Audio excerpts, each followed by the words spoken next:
Good morning, it's just gone 9:05. You're watching OTB AM. Nathan and Tommy with you this morning. We're live in association with Gillette. Good morning. Start with Gillette, giving you the confidence to tackle the day ahead. Let's talk to John O'Brien, former All-Ireland winning hurler with Tipperary. Morning, John. Hey Nathan, are you well? I'm okay. We'll get on to the final in a moment, but funny, we were chatting a lot about Jack McCaffrey this morning and, you know, the end of the career, and often it comes up as to what's next. You've had quite an interesting post-hurling career that has now moved into whiskey. Yeah, Nathan, we just launched a premium blended Irish whiskey called Jim Mac, named after my uncle.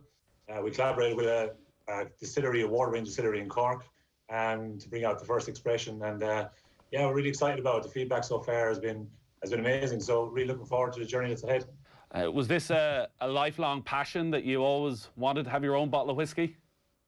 No, being honest with you, I suppose I've been looking at trends over the last number of years. Always been looking for something. I suppose after the hurling finished, you know, you put so much time and effort into it at such a high level that you want something that you can really get your teeth into. And I always wanted a product maybe that I could export.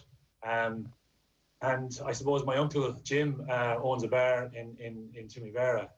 It's been in the family since 1887. So, you know, the trends in spirits, brown spirits, have been growing at the expense of beer for years now, for maybe 20 years. You know, people are willing to spend more on high quality liquid when they do go out with less volume. So yeah, I was interested in that side of it, and we put together a good brand, and also then the liquid we made sure had to be good. You know, the brand stands out, but if the liquid isn't good, people aren't going to go back a second time. So a really positive feedback so far in the brand, and yeah, looking forward to what's ahead. Well, neither myself or Tommy know what the liquid tastes like, because Ger Gilroy has pulled a fast one and said, yeah, John, come on, we'll chat about this. Send me up a couple of samples, and then doesn't even turn up for work. I'm not sure if the two are connected, but he tells me it's very good. So you have the Ger Gilroy seal of approval. Yeah, well, that's it. Ger's given it the seal of approval, but many people have, which is great, Nathan. We have people that have bought twice in the last 2 weeks. So we launched that 10 days ago, and the feedback has been brilliant. You mentioned your Uncle Jim, John. Can you tell us a bit about him? You mentioned the pub in Timivera. Was he a hurler? Yeah, I suppose, look, we know Jim for, I know him all my life, obviously, but in the village itself, he was seen as more like the chieftain of the village. You know, unfortunately, Jim passed away in April last year, but he was part of this process from the start. He got to taste the whiskey and was part of that. But you know, at his funeral, I suppose, you know, everything we knew about Jim, everything we thought about Jim, we got that back in spades with the stories. You know, and the priest at the funeral actually mentioned, you know, it was like the chieftain of the village had passed away, and he was that person. He was a solid guy.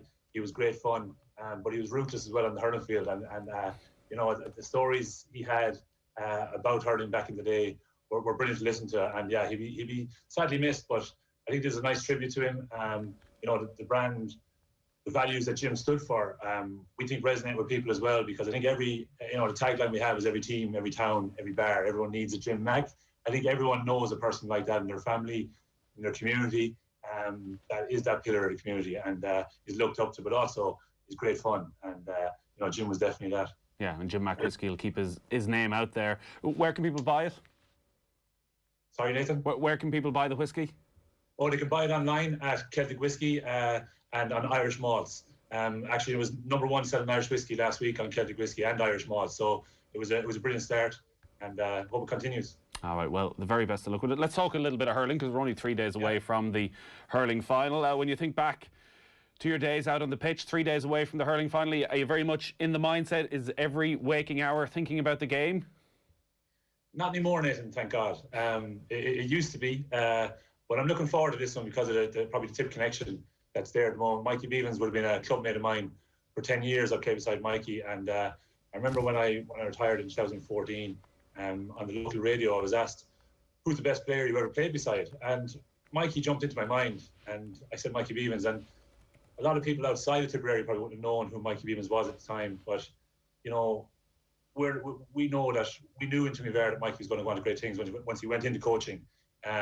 He went on to partner up with Liam Cahill, who he played minor with, and they were both great fun, but very driven and very ruthless, and that shows what they've done so far in their careers. They've gone on to win a minor, one under 20 and one under 21, and now they've pushed off into the water. Very ambitious, ruthless. And I think when you see Mikey going down there, with Liam's the first man to always praise Mikey and the relationship he has with the players. It's very hard to get a coach that has that charisma, that empathy, that ruthlessness, but also has the attention to detail. And you can see that the Waterford players are really, really buying into what Mikey's asked them to do. And after 1 year to get to an All-Ireland final, I think is a huge endorsement of what the two boys have done down there. John, as a coach, the name Paul Kinnerk has been associated with a couple of All-Ireland titles over the last couple of years.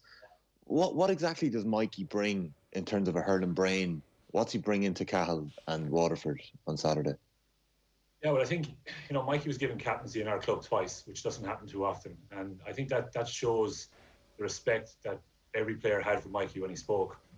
And Mikey was an unbelievable trainer. Now, he was the worst man to stretch we ever came across. He pulled a hamstring walking down the street.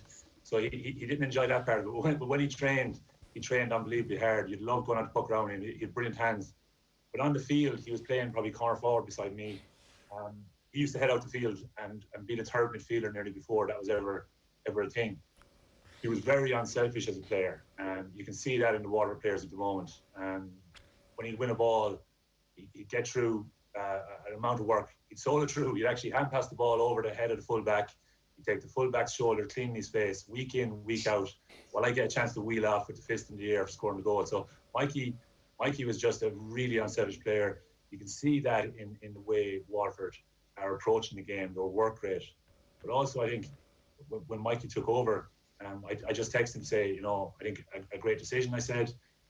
There's an awful lot of pace down there. And I think in the modern game, you need pace. And the way Mikey played, he was very, very fast. And he was all about creating goals. And after 1 year, I think for the two boys to be able to incorporate that into Waterford's game, I think has been fantastic in 1 year. Cahill and Bevan's relationship, is that the good cop, bad cop, or are they very similarly aligned in their thoughts on the game and how to handle players? Yeah, no, it could be actually to everyone looking in, but they both would be ruthless in their own way. Like Mikey would be on board with what Liam wants to do and vice versa. And you can see that. Now, again, they're great friends. I know the guys very well. As I said, they're great fun, the two guys, but also they're very driven. I know that Liam at the start of the year, Mikey sat down, obviously, and they want to put their own stamp on things. And I think when you're coming in from as an outside manager into a new setup, you probably have to do that because there might be a few people that weren't maybe happy seeing an outside manager coming in. And I have to credit the guys who appointed them because they must have done their homework. Not only have the guys won that, but to know that the guys' personalities you have to take a chance on, and you're not going to get two better guys than Liam and Mikey. And when Liam Sheedy actually was putting himself open for the job again in Tipperary, the guys probably felt that they were in with a shot. But at the same time, when Liam came back, it was going to be very hard for the county board to look past Liam, and that's proved correct. But I think that Mikey and Liam, when they do come back into Tipperary, the guys they were over, the under 20s and 21s, they're going to be 24, 25 when the guys come back. All going well, they come back, hopefully.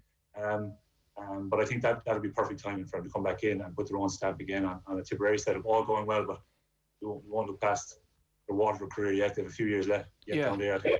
The feeling seems to be that if Limerick turn up and get anywhere near their best, they should win this game, that they are potentially one of the great teams that we've seen in recent times. And they had more than enough for Waterford in the Munster final.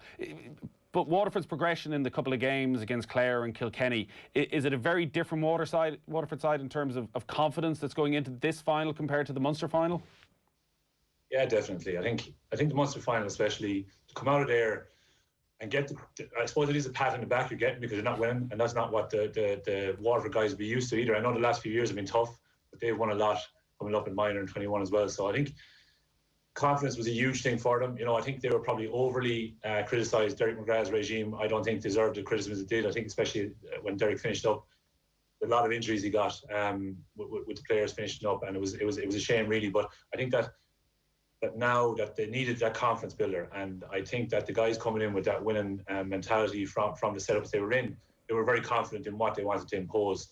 I think the players have bought into it. As I said, when Liam was asked on the Sunday game last week, a question about Mikey Bevans, he just said the relationship that Mikey has with these players is amazing, and it's great to watch. And I think that shows. So that confidence is building, and the boys are instilling confidence, and it'll only get better. When you see the likes of Callum Lyons catching the ball over TJ Reid, who's probably, in my opinion, the greatest player to ever play the game. You know that young man is going to go on and be player of the year, I would imagine, in a number of years, and he can play any position. So I think that Waterford team are just brimming with confidence at the moment, and they won't fear going into the weekend. They'll definitely back themselves. I do think Limerick, I know everyone's saying they have another gear, and it's hard to get that gear if it's not there all year, but they're seasoned as well. I do think that Limerick have it mightn't be their best performance on Sunday, but I still think they might creep over the line. John, could I ask you about the difficulties in backing up an All-Ireland win? So you obviously won in 2001, and it's 2010 before you get your hands on Liam McCarthy again. For a team like Limerick, when we're already talking about the possibility that with the type of players that they had, they could become a dominant force in hurling, will that weigh on them this weekend? Do we have to back up 2018? Did you find that over the years with Tipperary that you were always chasing that backup All-Ireland? Well, personally, no, because when I arrived on the panel in 2001, it was my first year and we won the All-Ireland. So I expected it probably too easy for the next few years, and it was 0-8 before we won a Munster title and 10 before we won one again. So I was just very happy to get back there and win it in 10. But when we were there in 11, I suppose a big thing for us maybe in 11 was when Liam and the guys stepped away. Now, perfectly reasonable reason to step away, but I suppose in my career I had 7 Tipperary managers. You Tommy on earlier. Tommy has 1. Most of the Kilkenny players have only had 1. I think it makes a huge difference. A new manager comes in and he wants to put his own stamp on it. He wants to get to know players. He doesn't know the personalities of each player as well. Whereas the likes of Brian Cody would know each player inside out. How if they came into training with their head down, he'd know they're in bad form. He'd know this and that. He'd know how to manage them. So I think having a manager in place helps for longer periods. Limerick, I think if you go back to when they won the All-Ireland, in my own mind, I think they weren't ready. Not weren't ready. They won the All-Ireland, which is unbelievable. But I think everyone would have said they were maybe 2 years away from being All-Ireland champions. I think Seamus Hickey actually mentioned that after he retired, that they didn't expect to go on and win the All-Ireland that year. They were building and getting ready for it. I think they probably surprised themselves, but I think they're actually going to be peaking this year, next year, and the year after. So I do think there's a lot more in this Limerick team over the next few years. But as regards backing up, you could see the reaction after the last game. I do think that Galway game, they really, really wanted to get back there after last year against Kilkenny. So it might have been a bit of complacency last year against Kilkenny, even though Kilkenny are a great team and they deserved it on the day. I think that this Limerick team still have a bit more there. I know everyone's saying that, and we could be proven right or wrong on Sunday, but I think to win the All-Ireland again, I think they'll really want to do that. So one word then, John, who's going to win it? Look, because of the connections I have with Mikey and Liam, obviously, I'd like to see the guys doing it. But I think Limerick just by a point or two, I think. All right, great stuff, John. And the whiskey, Jim Mac Whiskey, you can check out jimmacwhiskey.com or get on to the Celtic Whiskey Shop. Best of luck with it all, John. Thanks for joining us. Thanks guys. Cheers, Tommy. Cheers, Nathan. Bye.